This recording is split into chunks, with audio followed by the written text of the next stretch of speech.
Keys to Success podcast. My name is Katrina Roush, and I'm a professor of music theory at the University of Texas, Rio Grande Valley. And I'm Charley Roush. I'm a librarian at UTRGV. I specialize in music, but I also help with all kinds of research questions. And we want to welcome everyone this week. We have a special guest with us, and we're going to be doing a short interview. With us is Chirinos.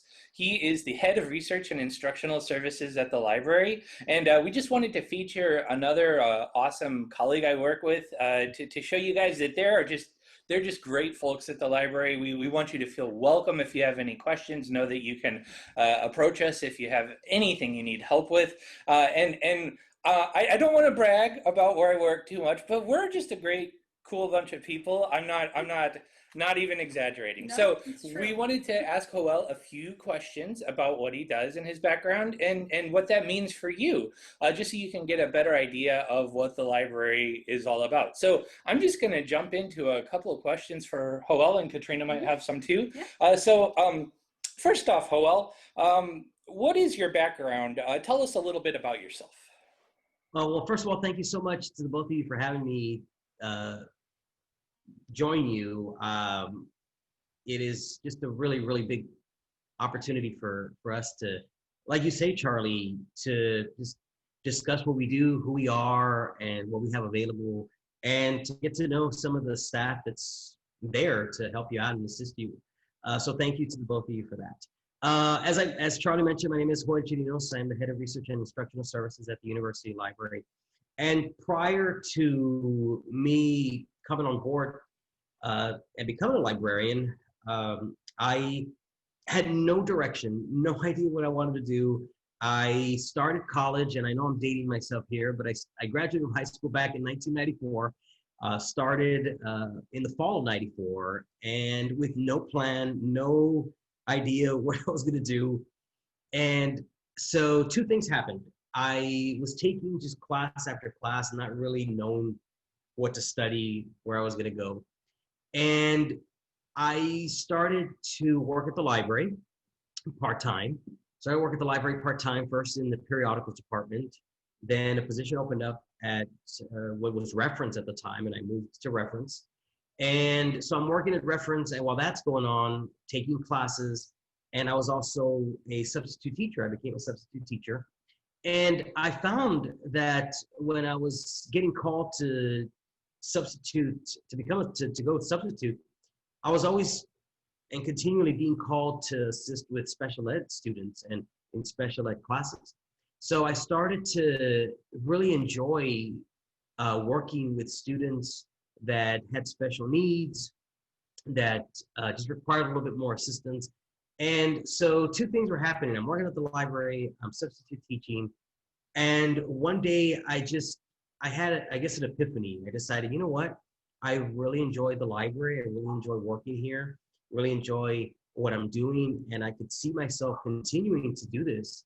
So I just decided one day, okay, now I know I want to become a librarian. And then, so that's going on. So I finally decided, okay, this is my focus. So I had to get a bachelor's degree in a particular subject. I really enjoyed history and English. So my plan initially was, okay, I'm gonna go straight into library school. This is what I want to do. So I graduated back in 2000. So again, I know I am dating myself here, but graduated in 2000 and was primed and ready to start library school when kind of life throws different things at you. And I decided, you know what, before going to library school, maybe I should do other things and money-wise and so forth. So I became a teacher. I actually became a special education teacher. Okay. I became a special education teacher in fall of 2000, and I really enjoyed it. I made some wonderful friendships with some of the teachers who I still consider my friends now. I got to meet some great students, work with some wonderful administrators. And I am so glad, though, I am really glad that I had an opportunity to do this, to teach. There is a wonderful thing about teaching, and there's a wonderful thing about just giving of yourself to students and sharing what you know with them, what you know that they're eventually going to encounter. And so I did that for 2 full years. I did that September 2000. The first year I taught 7th grade, then I moved to 8th grade. And in that 3rd year of teaching, I was moved to 6th grade. And about halfway through, around this time of year, actually, back in what would have been 2002, I get a phone call, just a phone call out of the blue from what used to be the UTV library, asking if I was interested in working full time. And so I'm teaching, and I would have to have left my job as a teacher to go work at the library. But I knew ultimately I did want to become a librarian. So I decided to leave teaching, and not because of anything other than because I knew I wanted to pursue a career within the library. So I did leave. In January of 2003, I started working at the UTV library, at the University of Texas library. And I was not a librarian.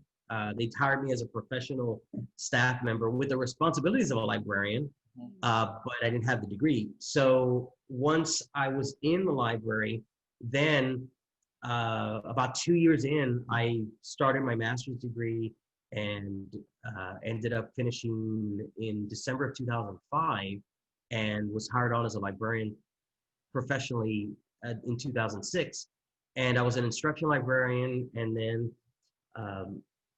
just kind of stayed there for a couple of years until the supervisor of the research and instruction department, or reference and instruction, I guess at the time, left, and then I was placed in the position. And I have enjoyed every moment and every minute of being head of research and instruction.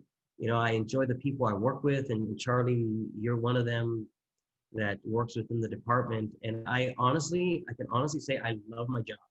I love the people I work with. I love the environment. I love the opportunities to get to know faculty members. I enjoy meeting and working with students, and that teaching aspect of it, that teaching part of it is what I really like.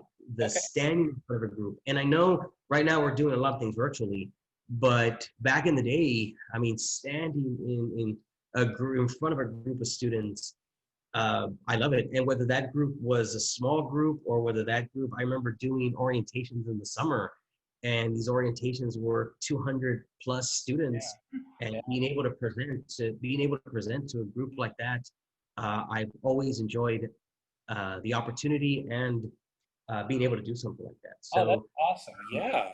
Oh, thank you so much. And that actually leads us into where Katrina wanted to ask a little bit about instructional services at the library. Yeah. So can you just explain to us like what the research and instructional department does?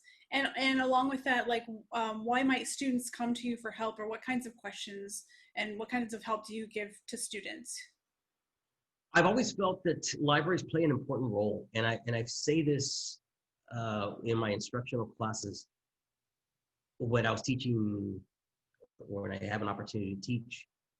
I've always said that libraries are part of a student's academic road. I think that we play an important role in just disseminating information, because I think a lot of students feel that they know the exact way of doing research. I think that they've grown up being able to access Google and all sorts of search engines from a young age. And I feel that when they come in, a lot of times they already feel that they don't need the library. They don't need that because they have a background in it. I think libraries play an important role in being able to provide and teach students the proper way to do research, the proper way to investigate information and look for information. And I think when it comes to the research and instruction department, our goal is to create lifelong learners. We want to teach students to become scholars eventually, but to keep a lot of and retain a lot of that information that we're teaching them that goes beyond just education and school. We want them to take some of these things and utilize them even outside, and when they graduate and when they continue. You know, I've always said that we had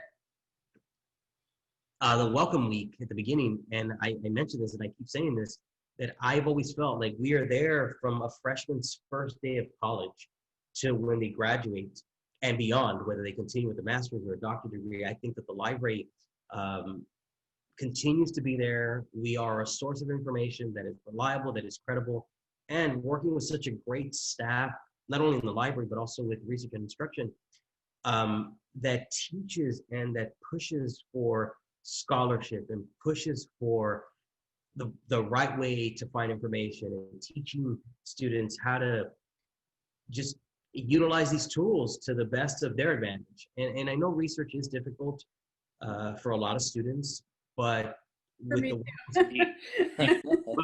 but with the wonderful staff that we have, and with the wonderful tools that we have available to us and available to them, we can do this journey together, and we can be successful, both them and us. We learn from them as well. We learn from them as much as we hope that they learn from us. So I think it's just this two-way street.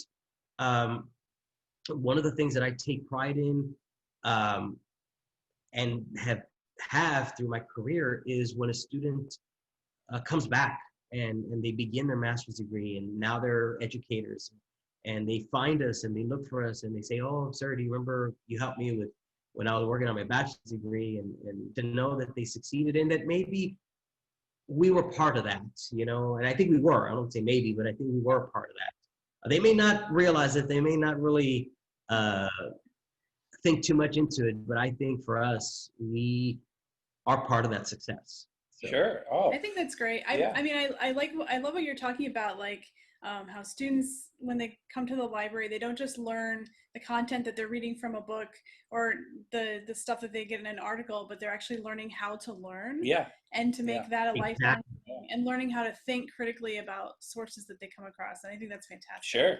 I Probably. Going off from that. just another real quick thing that I often state to some of these classes that I teach, that they come in stressed because they have to do research. And that's a work that a lot of students don't want to deal with, or the whole act of doing research. And I've always told students that what we need to do when it comes to research is we need to take research not so much as, oh, this thing that I need to do, but we need to look at research in a way that questions, what are we going to get from that? What are we going to learn? I'm going to learn something that perhaps I didn't know, even though it's going to be a process, even though it's going to be something that I dread doing right now. But I think we need to look and reevaluate research as a learning opportunity, you know, something that we can take and learn from, rather than just decide to put it away. We don't want to deal with it. But if we turn it around and we look at it in a more proactive manner of a learning opportunity, you know, that's one way that we can look at it. So that's my take on research. Sure. So do you have any either quick advice for students, especially during this strange year we're having, or any like single thoughts, just general thoughts you want to pass along about the library? I know you've already said a lot about that, but yeah. Well, I think, Charlie, and that's a great question. I think we don't want students to give up, and we don't want students to lose hope, or to feel like, oh, well, the library is not functioning in the same manner that I'm used to running last year, or even beginning of last semester. But I want them to know that we are still here, whether it's in this environment or whether it is through one of the videos that we produce or an email. We are still providing those sound resources, that great assistance that we're known for. And, you know, we're still here. And as I mentioned, we're here from the beginning to when they finish. And you're right, Charlie, it is different, and it may continue like this for a while. But through it, we're still here providing them with their much needed sources of information. So please don't give up hope. Anybody that might be listening and might be questioning, things may be different, but we're still going to be successful. And we're going to get through it. We'll be okay, but it's just going to take some time. and it's going to take all of us coming together and just working towards this goal, and we'll do it. We'll be okay. Yeah. Oh, that's great. That's great. Thank you. All right, our last question. So tell us about a hobby that you have. Not something related to your job, but just something. Okay, well, Charlie knows about this, so but I'll give you two things about my life, I guess. One thing about my family life is that my family loves pugs. We love pug dogs. We have had up to 7 dogs, and that's our dog of choice. And we currently have 4 pugs. We have 4 pugs. We have Shelly Kapowski. We have Kiki Smith. So I give him not only a first name, but a middle name. So Shelly Kapowski, Kiki Smith, Orchata Jones, and Frida Kennedy are our 4 pugs that we currently have. Nice. And they're a handful. They're yeah, but they're part of the family. So that's our dog of choice, our pugs. But on myself, and like you mentioned, something a little out of the office here. I love playing board games and collecting board games. I have quite a collection of stuff, of games. At last count, over 350, and after that, all right. Oh my God. It's a pretty massive collection. In my garage, I have about 5 shelves stacked all the way to the top of board games, and I a lot of these I do not buy new. I do buy them at flea markets, garage sales, thrift stores, and sometimes they come incomplete, but you kind of find other parts from other games. But I love playing board games as well, and I am in the process right now, and it's been kind of a work in progress, but I'm actually starting my own YouTube channel where I want to review games that I purchased at thrift stores. Put them up kind of like to do the unboxing and see what's inside, what components were supposed to be in there, and what wasn't in there, just kind of review things. So just be on the alert. Thrift Store Gamer is coming soon. All right. And so that's what my hobby is playing board games and collecting board games. And there's some things that I collect that I'm probably never going to play, but just for the collection aspect of it, I really enjoy that. So. Oh, that's awesome. That's great. Yeah. Well, this has been great, and thank you so much for joining us today. Thank you so much. You know, we're learning about the library. I'm glad that folks can hear about just the way we all kind of view what this huge library presence can do for us all throughout the degree. I love it. And that's really cool about the board games. So, yay. So we're going to wrap it up. As soon as as that first video goes on, I'll let you know, Charlie. Yeah, we're excited. We're excited. I have amassed quite a collection of stuff, so it'll keep me going. Once I get started, once I get into the groove, it'll keep me busy for a while because I have a lot of stuff. And like I said, some of the stuff I buy is new that I really want, but there are some things that I just see and just kind of catch my eye. And I'll probably never play them, but I'll add them to my collection. So oh, awesome. Well, Katrina's gonna post up some of our contact information here. I'll just show the contact information real quick. And just want you guys to know that there it is. there's always a way to get in touch with us. We've posted some various emails here. If you want to email us about the podcast on the bottom, the middle 2 emails are my personal email and my department's email, where you can reach Joel and other librarians if you have research questions. And then the top email is Katrina's if you have any questions about the music program or studying music in general. That's pretty much it for this weekend. We want to wish you guys the best. Good luck as you're progressing. We're done with like 5 or 6 weeks now. Just keep going strong, everybody. We're going to make it. Yeah. And we'll talk to you next week. Yep. See you guys next Thursday. Alrighty. Thank you so much. And thank you, guys. Take care of yourselves. And thank you both for the opportunity. And to everyone else, good luck this semester. Thank you. Thank you. Awesome. Thank you. Alrighty. Bye.